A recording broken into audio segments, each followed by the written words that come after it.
What's up, Raider Nation? What's up, YouTube? Millennial Raider here. Today, I'm going to be showing you my Charlie Garner interview. Please mind the sound; it wasn't that great. And then I'll just do a little bit of game review, I guess. I don't want to do too much, but yeah, let's get into it.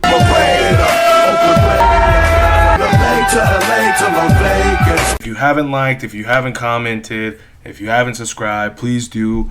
But only like it if you like it. Only comment if you feel like leaving a comment. But like, you know, if you're sitting on the fence if you should or not, you should.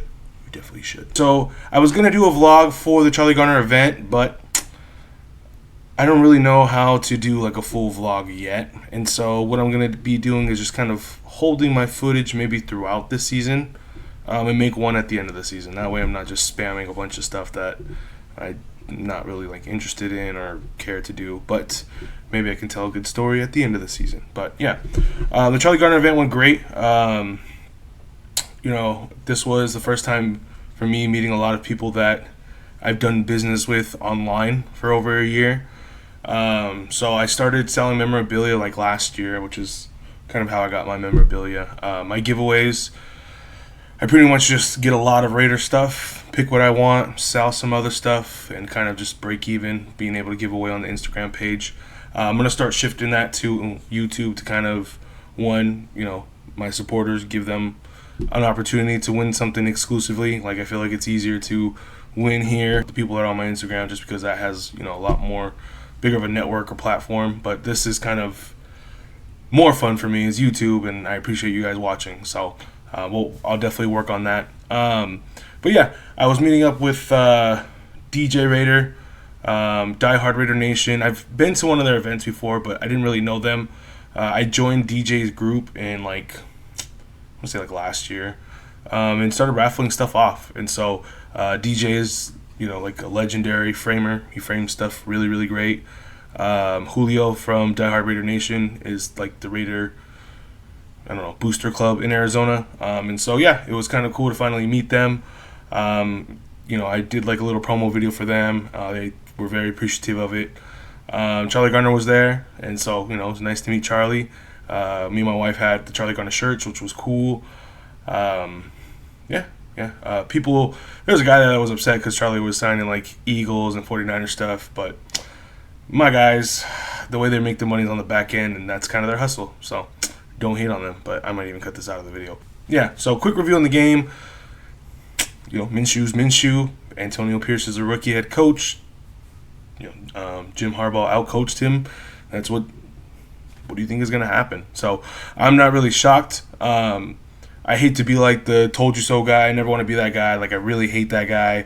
I just want the Raiders to win, you know, and I've been a fan of this team for a very long time, and I've been a fan of football for a very long time, and just know things need to fall in place for us to have a chance to win, and we're not doing those things to fall in place. Antonio Pierce hiring was us thinking with our hearts, not our minds, right? We really wanted him because he says Raiders really good. He beat the Chargers, he beat the Broncos, he beat the Chiefs, and so, you know, that's us thinking with passion and, you know, heart, and that's why we hired him, right? We didn't really go through a legit coaching scavenger hunt or whatever you call it.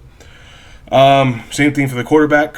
You know, I think people forget what the Raiders quarterback situation was before Derek Carr arrived, and just thought it was going to be easy to replace Carr once he was gone. And so, you know, we're learning now that we're on our fifth bridge quarterback in what?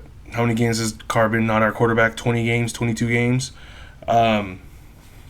Yeah, I mean, this is exactly what it was going to look like. Our defense can look great all they want, but if they're on the field the entire game, then they're eventually going to break down, which is what happened. And so hopefully these guys turn it around. You know I don't have much hope for Antonio Pierce, or didn't believe too much in him, but I don't want to give up on him yet. You know, there's people that just want him fired already. We still got to give this guy a chance. We've invested this much already. We got to keep it going. So that's my thoughts on it. Hopefully they turn it around. But, you know, to me, I think the frustrating part for me is literally the time being when he was doing interviews during the Super Bowl, and they just kept asking about quarterback situations, everything like that. And it just made everything seem easy. And that always kind of just sat wrong with me. Like, maybe you're calm and collect, but don't let us think that you just think this is easy, right? Because now I have that mindset that you think this is easy, and now I'm thinking you're realizing Jim Harbaugh's pretty smart. He's a pretty smart coach. I know all these sign stealing things or whatever that's happening around him. He's still a very smart coach at the end of the day. And so Antonio Pierce got out coached. Hopefully he learns from it. Hopefully we can bounce back next week. But we got the brother. So moving on. All right, the Charlie Garner interview. It was good. I don't think he was prepared as much. Well, obviously, right? Didn't tell him, but I'm gonna work that out before. I'm more of a ask for forgiveness kind of guy than ask for permission. It just makes things that I want to accomplish a little bit easier, right? Nothing like crazy or anything, but if I gotta just go ask a guy for an interview, that's what I'm gonna do. I'm not gonna ask someone before and then when I come up they're like completely shutting me down. Then I have no chance because you would never know, right? So Charlie said, yeah. I was waiting for it to get quiet. It never got quiet. And then Uncle Charlie was getting a little turnt. And so I think he was just ready to do the questions, which he did. But the mics are terrible. And so I apologize for the sound. I'm trying as hard as I can to make the sound right. But please pay attention to the questions. Please pay attention to the answers.